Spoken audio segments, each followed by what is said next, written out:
and YouTube.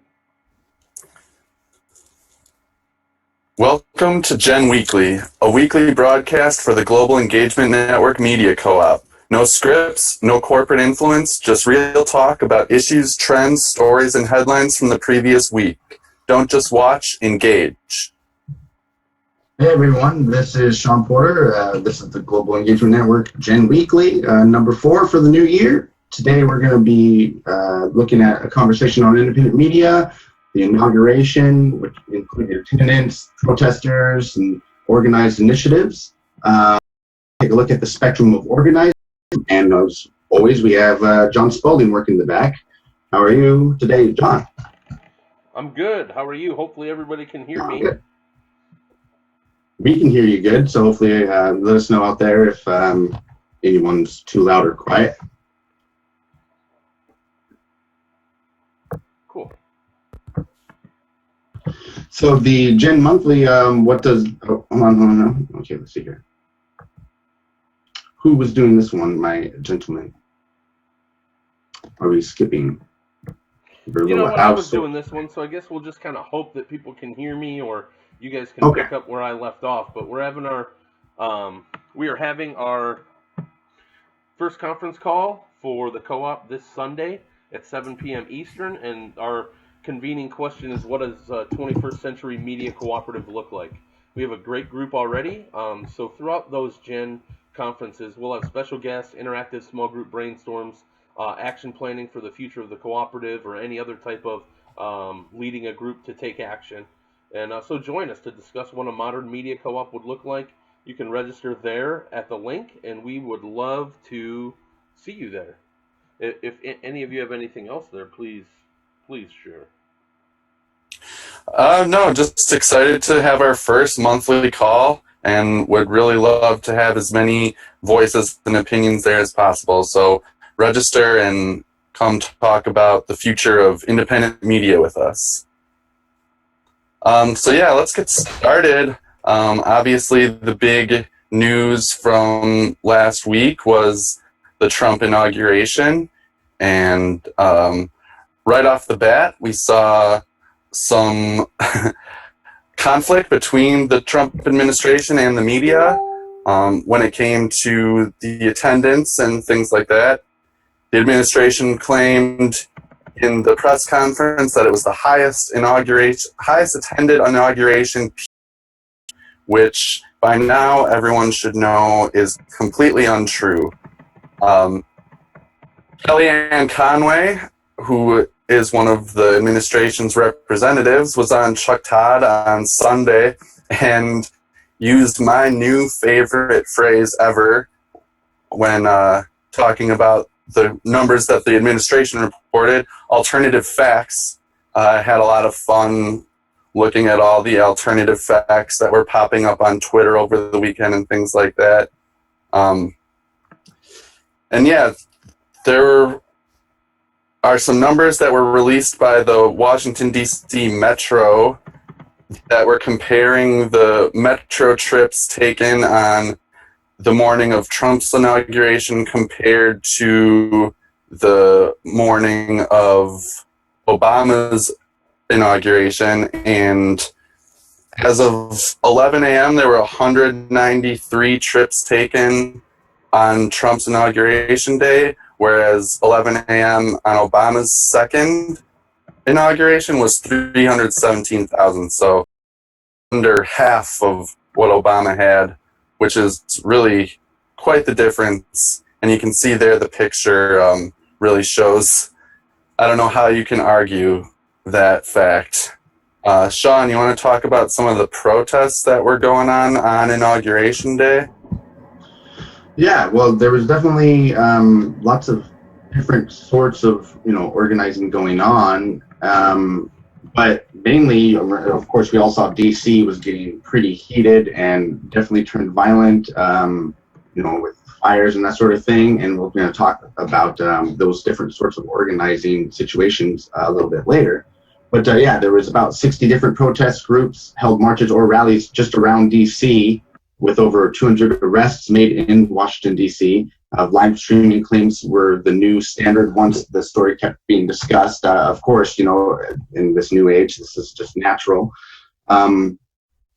So yeah, I mean, this is something. I mean, I'm almost impartial with this story because it occurs to me that this is being talked about a little more than some more important things out in the news lately. So it's certainly interesting, and it's just fun because it's almost just unbelievable.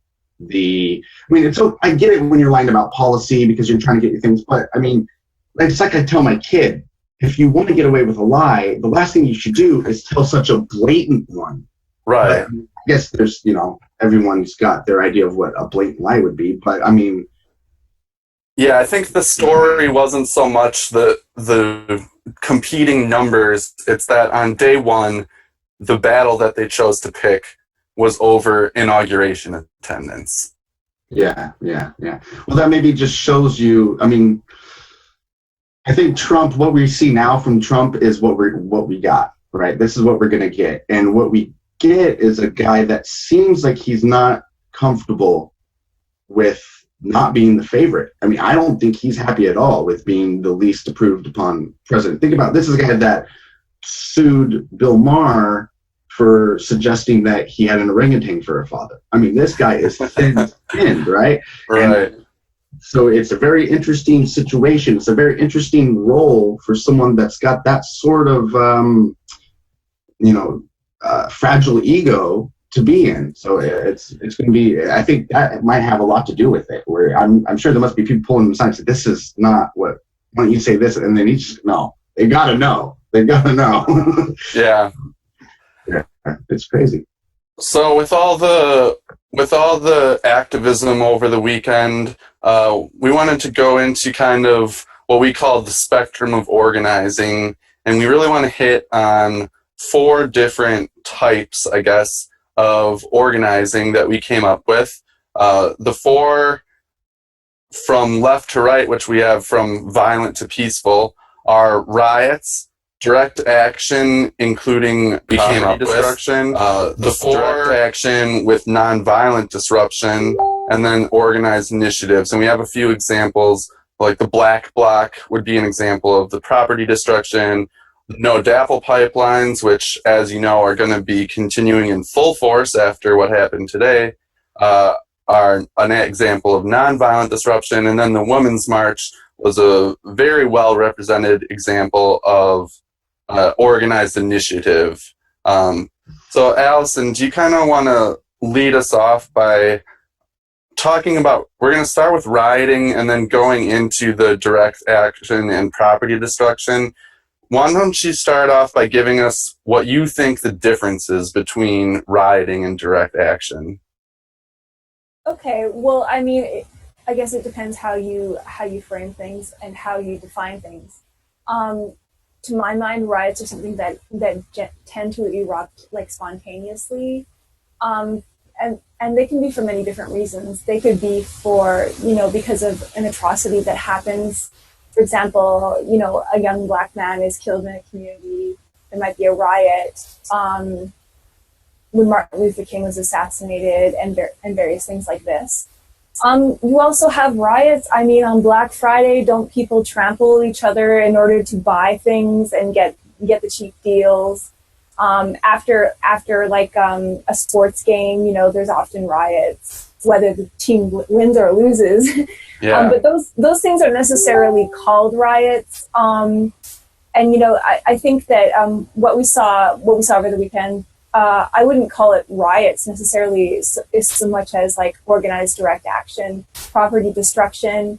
If you think, breaking a window is violence, then you think that. But to my mind, violence is when somebody gets hurt, a human being or a living thing.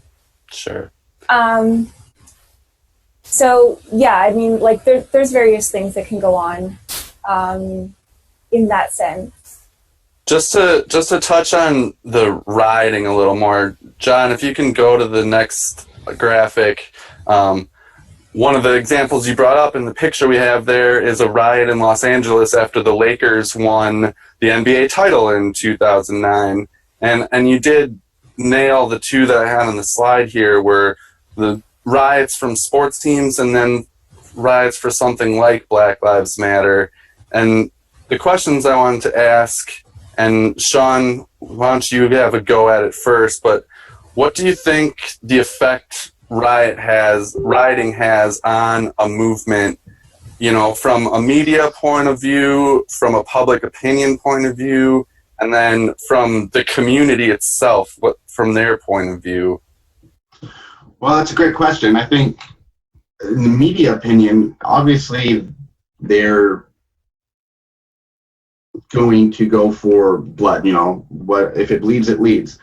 People love it. If you turn on local news, that's what you get a lot of. They actually, depending on who you're looking at, they'll throw in some feel-good stories, but they definitely have a lot of the violence, and it perpetuates that sort of thing.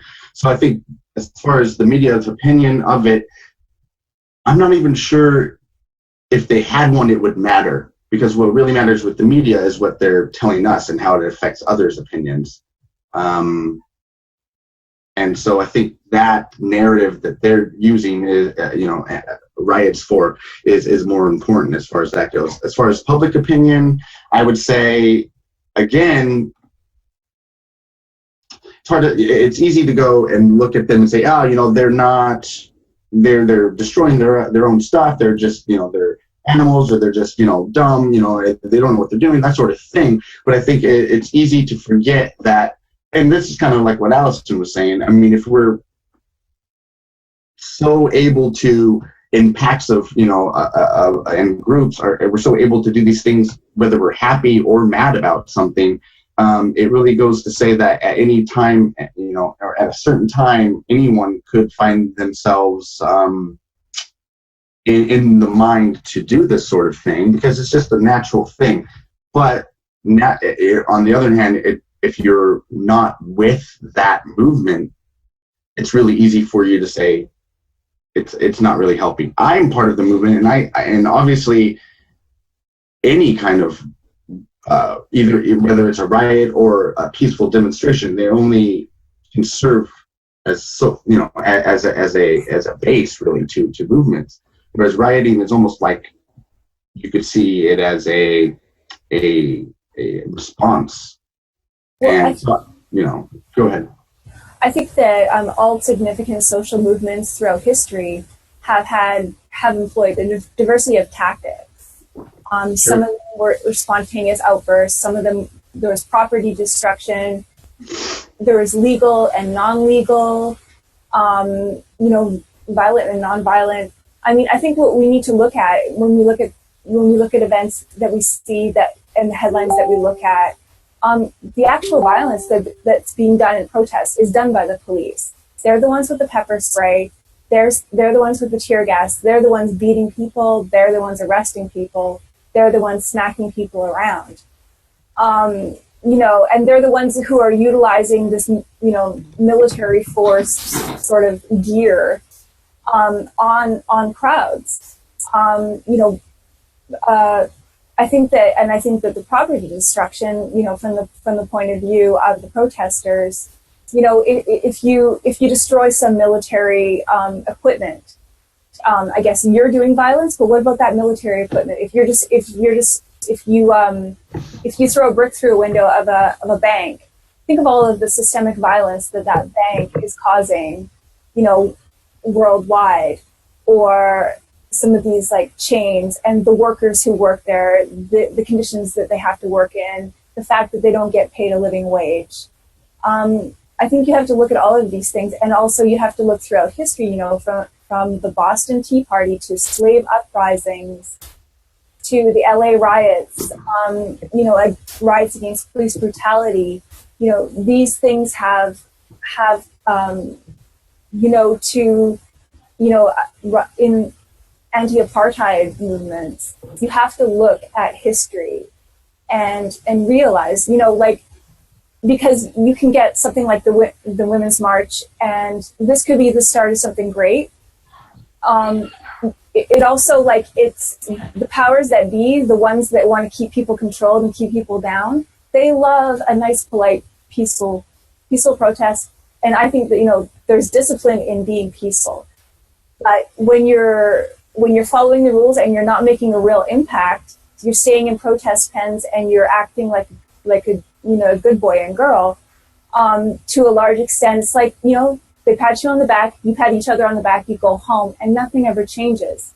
Power concedes nothing without a demand, and unless you are doing something that's going to inconvenience somebody, then you're not going to see real change. So I think it's important to keep things in a context. Yeah, and so let's move on to kind of what you were getting into is the property destruction and the direct action that, Hey, Ryan.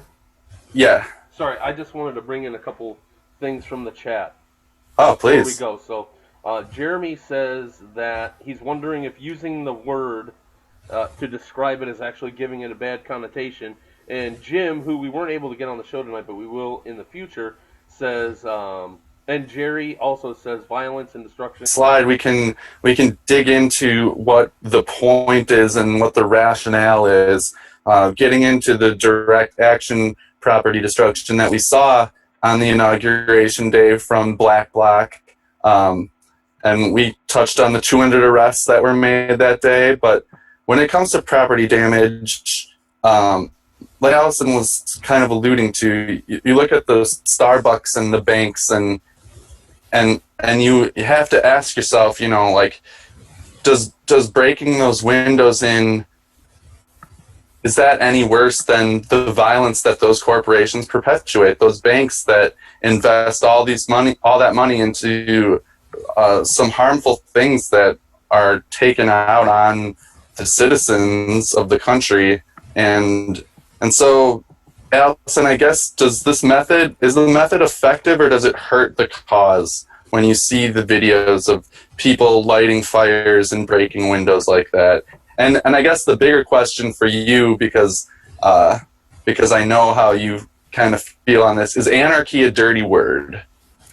Well, I think it's perceived as such by most people, but I think that there's a massive misunderstanding about what anarchy is. It is not chaos and organizing model, and where people are empowered each as individuals, and direct democracy and mutual aid are huge cornerstones of it. But anyways, as far as what was your other question? I'm sorry.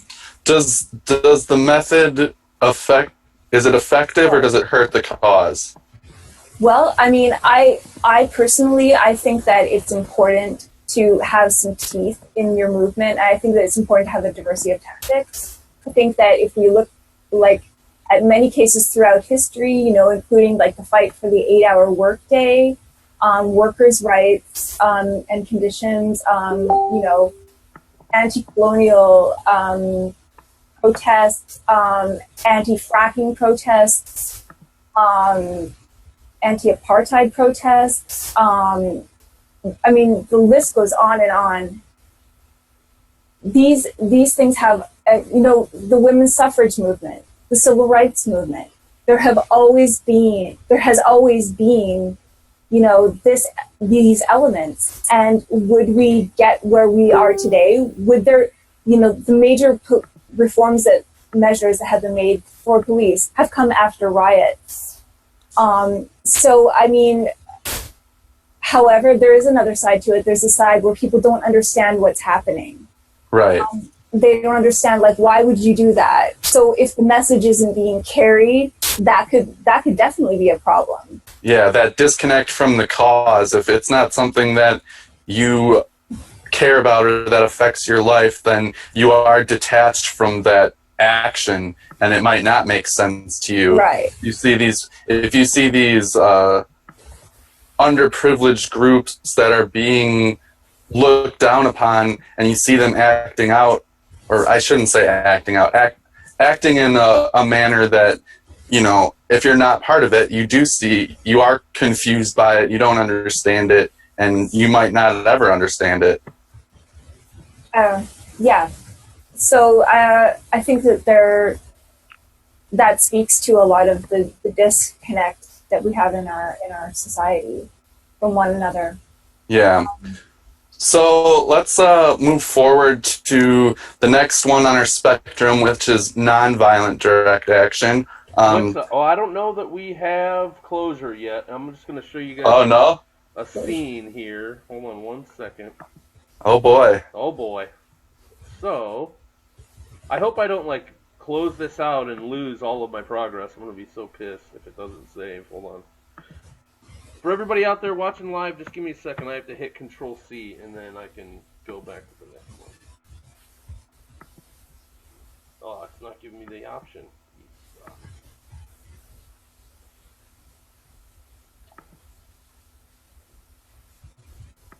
For everybody out there, just give me 1 second, and I'll get it. I mean, you can make the art. I'll just read. So, you guys haven't made the case to the people out there that violence is justification for any type of social advancement in people's thinking, or. Well, what I would pose to people is like smashing a window. Is that violence, or is keeping somebody living in chronic poverty, not providing health care to people who are dying from it, is that violence? Trade policies that keep whole countries from getting their fair share from trade. What about that? What about people working in sweatshops? What about all of these systemic violences? What about the police when they are hurting peaceful protesters, beating them, tear gassing them? Sometimes they are shooting rubber bullets and permanently damaging human bodies. What about that? There's a systemic violence is a real problem, but as long as it's codified by social norms, then it gets a pass. So, and I think you have to understand too that violence probably isn't the first reaction. It's probably not the second reaction. It's when the more peaceful methods aren't working anymore, when the societal norm way to go about solving these things isn't working. What are you left with? What are you left with when you're stuck in between that rock and a hard place? So let's talk about the slide then, the direct action property destruction slide.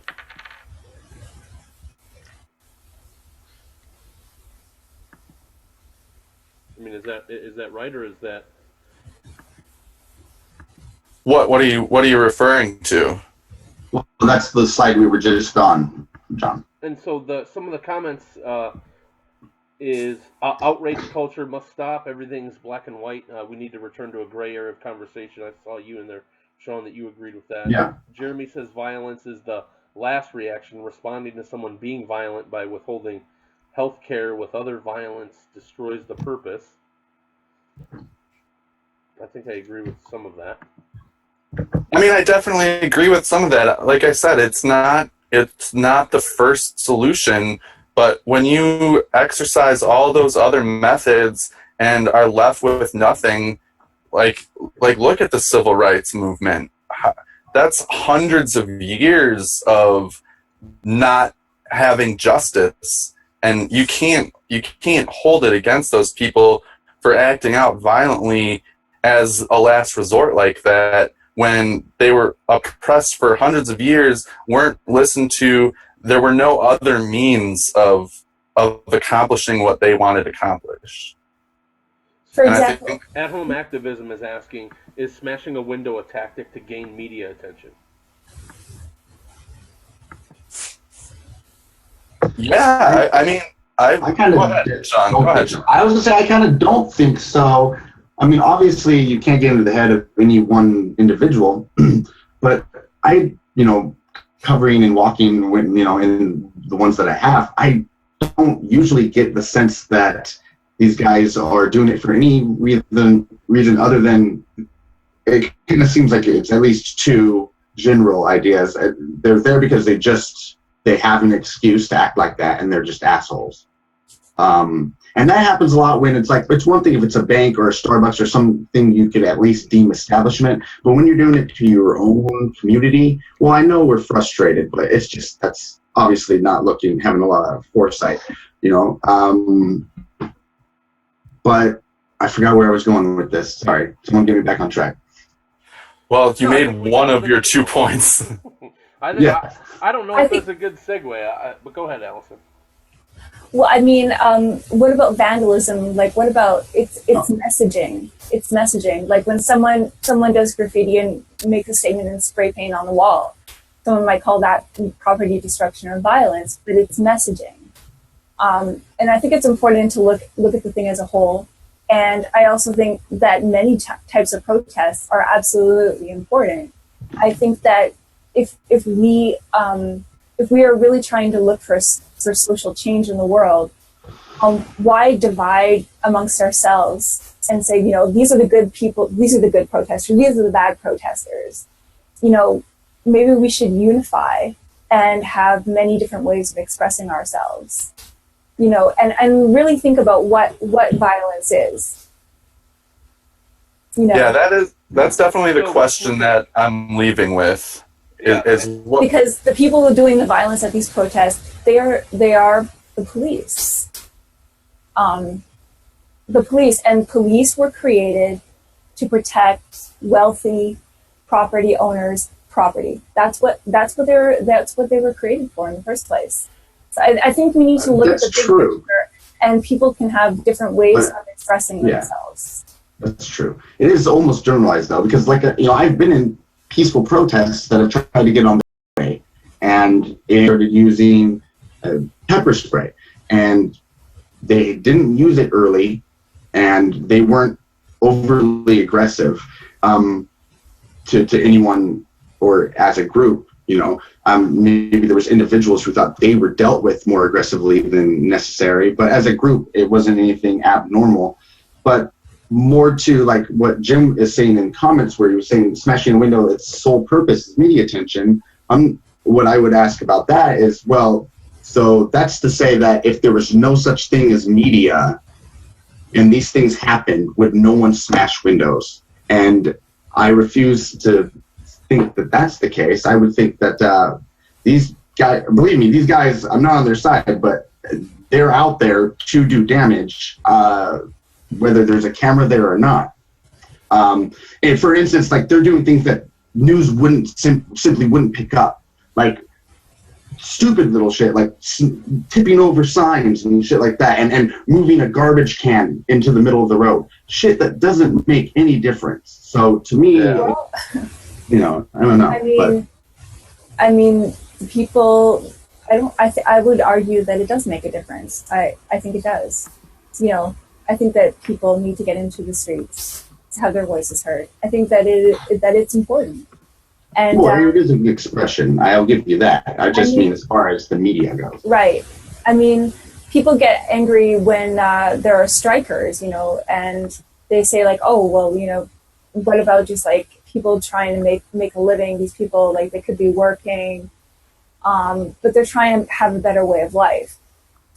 What about, you know, causing damage or obstructing some kind of equipment that is going to destroy the earth somehow through fracking or through, you know, if it's a war machine materials? You know, I think you need to take that all into consideration. That's true. Yeah.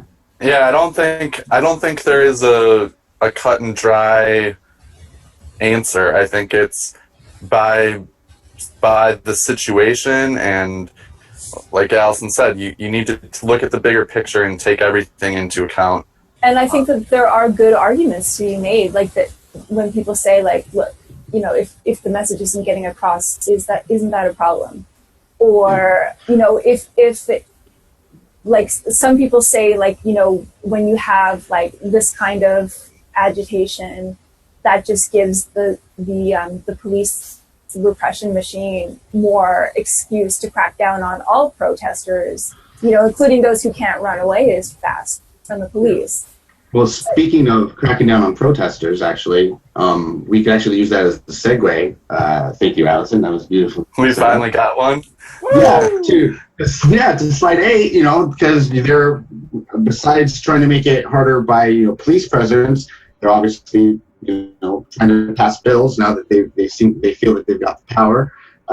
So we've got a list here of some that are kind of in the works. No punishment for drivers who accidentally run over protesters blocking roadways. We were just talking about how some protests naturally go to the freeway because now that no matter what is to stop people's days and to get media attention, because that's one big thing. So that's totally for that reason. Minnesota's protesters blocking roadway could face a year in jail and $3,000 fine. Protesters obstructing the legal process can face jail time no less than 1 year and fines up to $10,000. In Iowa, Republicans pledging to crack down on protesters blocking highways. I wonder, it's dangerous. That's what we really hear a lot. I wonder how many people have actually killed a year from being hit during a protest on the freeway. It's a pain in the ass, I'll give you that. But, I actually wonder how dangerous it really is. Let's see here. In Washington, where Republicans are looking to label protesters as economic terrorists, and in Michigan, they're trying to fine picketers $1,000 a day and $10,000 fine to unions who support the protests, which is interesting. Did you say economic terrorists? Yeah, indeed, I did. I know, right? I think that's a key word there. I think that what they're worried about is stopping the flow of capital. I don't think they're worried about people. Now, I'm not sure who did the Congress in the state, and so that one probably isn't going anywhere, but North Dakota, Iowa, Michigan, and even Minnesota, those have a good chance of going through. And Sean, you made a really good argument about the blocking of roadways, that there is a totally legit point that it's for safety purposes, and so I can understand that. Proposed to criminalize peaceful protests. There's nothing about destruction of property in here. There's nothing about obstructing justice in a physical way, as in like attacking police or anything like that. These are laws being proposed to criminalize peaceful protests, and it just kind of makes you ask the question.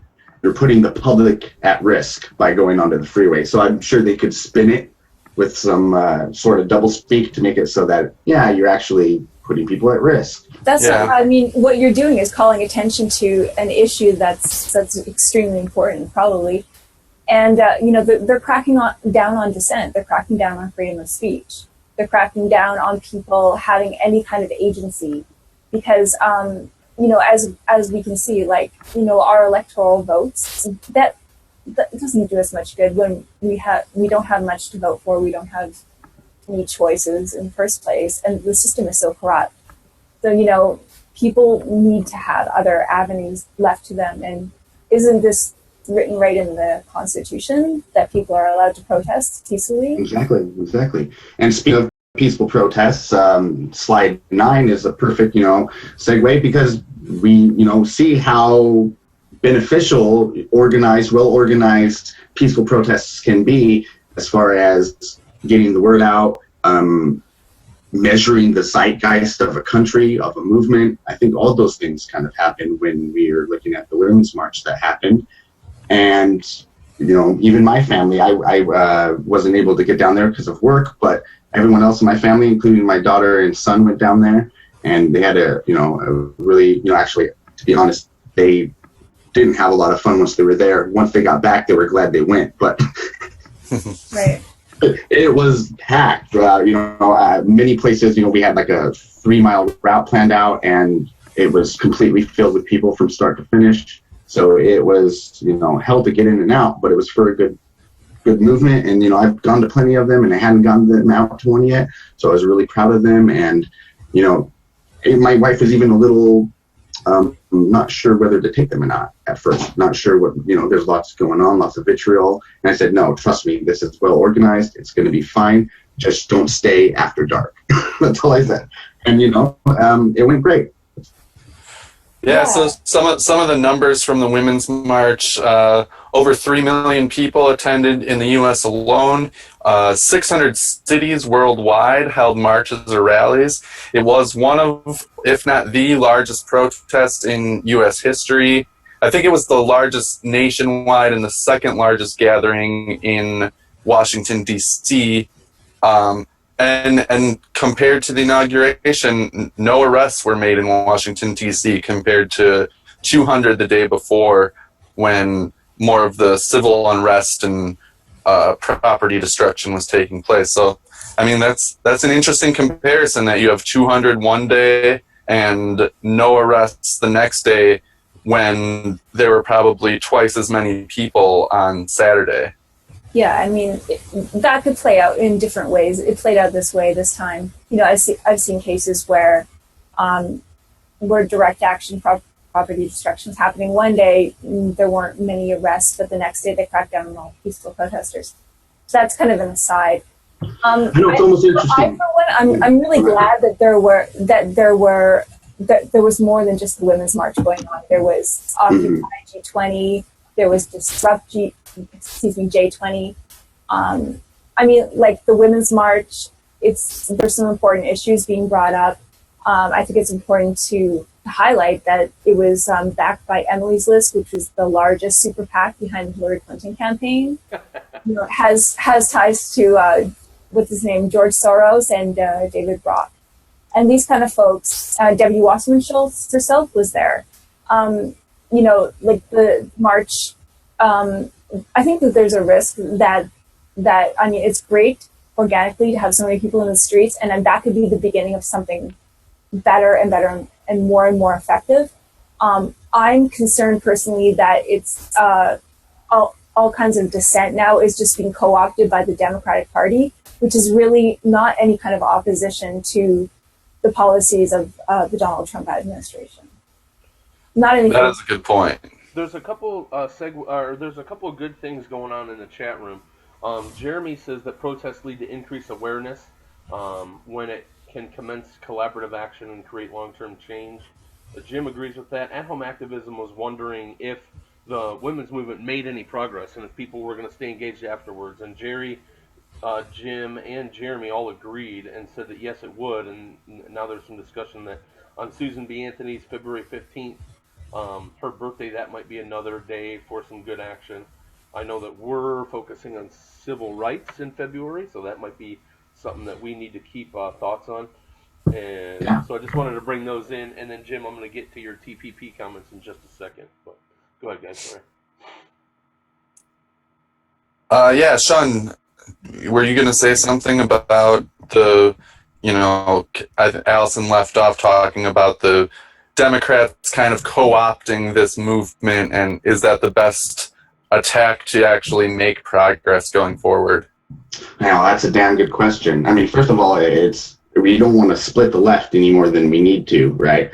And it certainly seems like there's still a rift. I talk to people within my state that are with the Democrats and are with, you know, what was our revolution and now is woke. Not crazy about the name, but that's what it is. And there's definitely not called woke. Yeah, but let's just move on.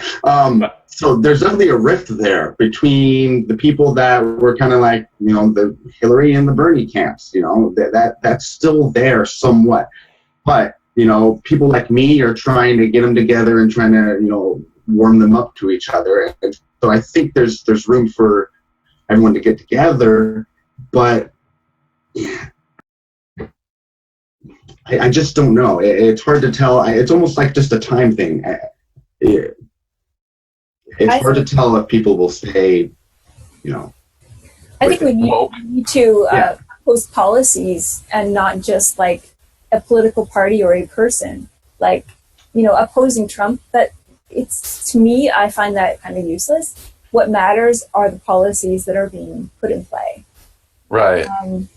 So on a case-by-case basis. Well, it's perfect. Yeah, that's true. Yeah. And that goes back to what you were saying, Allison, about the Women's March had a lot more than just, you know, people marching for women's rights and women's health issues and things like that. Having all those different policy groups there.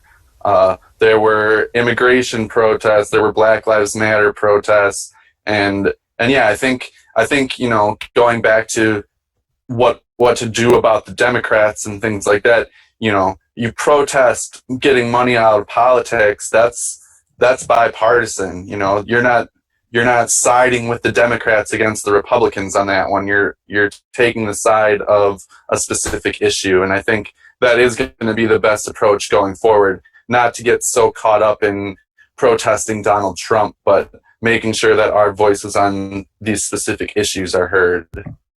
Yeah, and it's a good point that one of our listeners, Jimmy, brought up. There's the TPP. I mean, that if that's off the table now, and if that's in part due to Trump, right? I'm not mad at him. I think that's great. I think that's great. That's great. I mean, credit where credit's due. What's going to happen next, though? I'm keeping my eyes out. So moving forward, talking about all these different ways that we can come together and have our voices heard, and the laws being put forward to maybe get in the way of that. The next slide has a little excerpt from the First Amendment, stating that Congress shall make no law respecting an establishment of religion or prohibiting the free exercise thereof, or abridging the freedom of speech or of the press, or the right of the people peaceably to assemble and to petition the government for a redress of grievances. So one of the biggest issues we're going to see going forward, especially if the beginning of this administration is any indicator, is our First Amendment right. The freedom of speech, the freedom of the press, and the freedom to peaceably assemble. This is what we need to look out for moving forward, making sure that we aren't losing our First Amendment right to have our voices heard. Otherwise, everything else is moot, in my opinion, at least.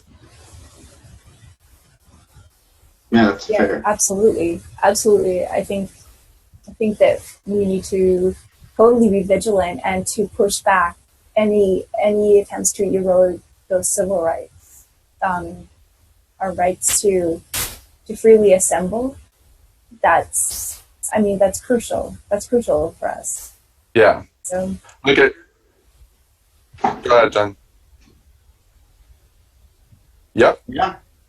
Crazy. Yeah, so I think you guys could hear me on Zoom, but I don't think that the YouTube folks could have heard me. So Jeremy says Ryan, you did notice that it says peaceful assembly.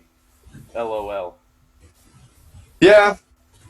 Yep. But if you take that away, then what are you left with? Yeah, and we're looking at those laws that are questionably infringing on that. So. Jim says if you don't burn shit and break shit, you can peacefully assemble. Duh. Yeah. So. Yeah, but the point is that they want to take that. There are many who want to take that freedom away. Yeah. We're not talking about property destruction right now. We're talking about just assembling together people. And I don't see Trump taking that away. What I see this administration doing is what we talked about last week, and that is framing the narrative and using what we talked about as alternative facts. They're not going to take away anything. They're just going to over-amplify their message and use Twitter and get the stuff out and do the headlines and things like that. So that's my 2 cents. Sorry. Yeah. Back to you guys. Well, let's talk. Go ahead, Sean. I was going to say, let's talk about protests going mainstream. We kind of touched upon it before when we were talking about the popularity of them and whether, is there such thing as too much, I was going to say too much vigor, behind a movement, but it's really not that. I guess the question really is were people out there because the next guy or the next girl was going? Or were people really there with the idea that this is the beginning of me getting more involved? I I dubbed those people Instagram protesters. Oh, well, there you go. Yeah. The people who went out to take pictures and selfies with their signs and I was thinking about this, and I want to be sensitive because whatever your motivation to go out there was, you still went, and that took time out of your day and out of your life, and you were a part of this huge, massive movement. And so I guess like the question that I want to hear from you guys and anyone watching is, what are the pros and cons of protesting going mainstream? Does it dilute the message, or is it about, the movement, about having those people out there and being a part of something, no matter what your motives are? So, Sean, what do you think about that? Well, I'm of the opinion, clearly you're going to have those that are not able to put forward the time and the effort it takes to make any kind of real, real charge on the movement, or really be involved in a way that's they're going to be able to help. So the least they can do is show up in the numbers that, no matter if you win or not, you can see those numbers and realize that it's something big.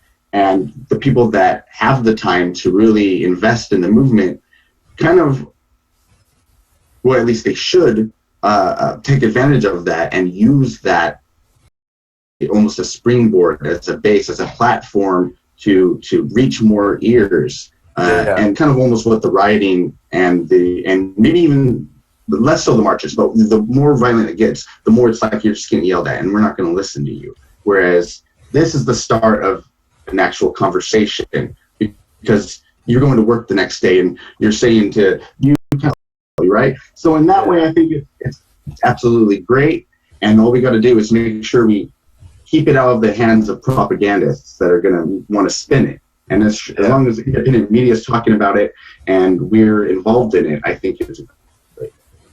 Allison, do you have any thoughts on helping or hindering the movement? Well, I could see it going both ways.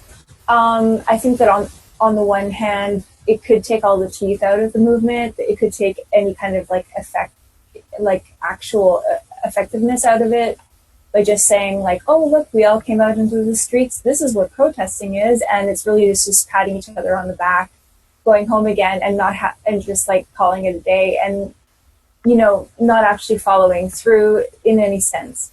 On the other hand, I think that a lot of like serious movements, have started off as sort of like almost like with a tepid feeling, just kind of lukewarm, people getting out in the streets, kind of seeing what's going on, and then like sparks go up from there. I think what's important is to constantly be putting in awareness and energy and organizing into it, and so you can organize this sort of momentum.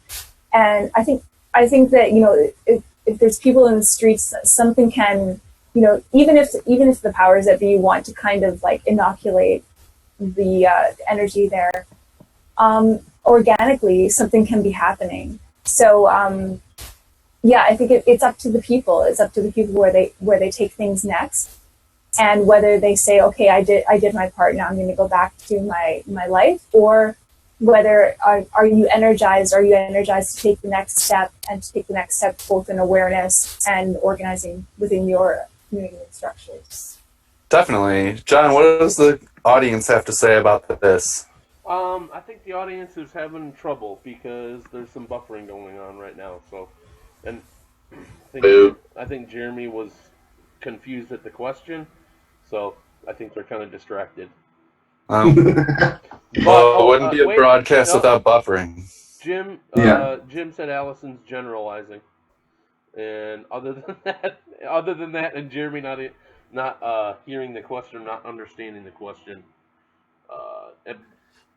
So I think it's hard not to generalize at this point, since we've really only started entering back into the days of protesting, at least for recent history. I mean, there was the Iraq War protests and Occupy, but this is definitely the most heated it's been in a while.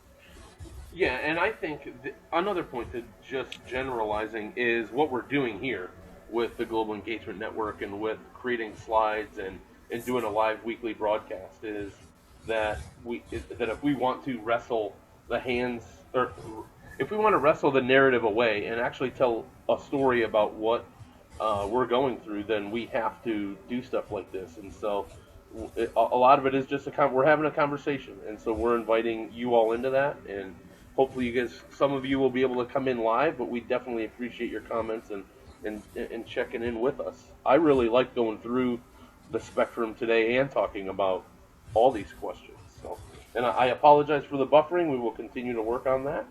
But back to you guys. Actually, I was going to ask John, do you want to close out with some of the things coming up? Yeah, let's do that. So a couple of things that we have coming up is next month is civil rights. So we will have Gen Weekly every Tuesday night. Get us your stories or topics that you want us to cover on civil rights, and we will do our research and get the slides ready. If you want to help us as part of the cooperative and work on slides or help work on broadcasts, then just reach out to us at the Global Engagement Network on Facebook and YouTube, which I'll show next. We have our conference call this Sunday. There will be a portion of it that is broadcast, but we all have our conference call this Sunday about what does the 21st Century Media Cooperative look like, and what are some other things that we're going to be doing at the network to help kind of create our own global engagement media network. So we hope that you will come and interact with us and help build the network. Any closing ones for you guys before I go to the how to contact us slide? No, tell them how. All right. Yeah. So go to the globalengagementnetwork.com after February 1st, and you'll see all of our updated broadcasts and information. I don't think the site's back up yet. We're on some server stuff. But subscribe to the YouTube channel. So you guys are watching right now, just hit subscribe. You'll get notifications when we go live. We are also on Snapchat, Twitter, and Facebook. Just Twitter is the Gen Co-op. Snapchat's gen.media. Facebook, just search the Global Engagement Network and like our page, and you'll get notifications from us when we broadcast. All right, well, thank you very much, John. Thanks to everyone who watched tonight and will watch in the future, hopefully, over the next few weeks. Yeah, we have the conference call Sunday. Otherwise, see you next Tuesday for Gen Weekly. Have a good night, everyone. Good Thanks for night. the conversation, everybody. Yeah, of course. Don't just watch, engage.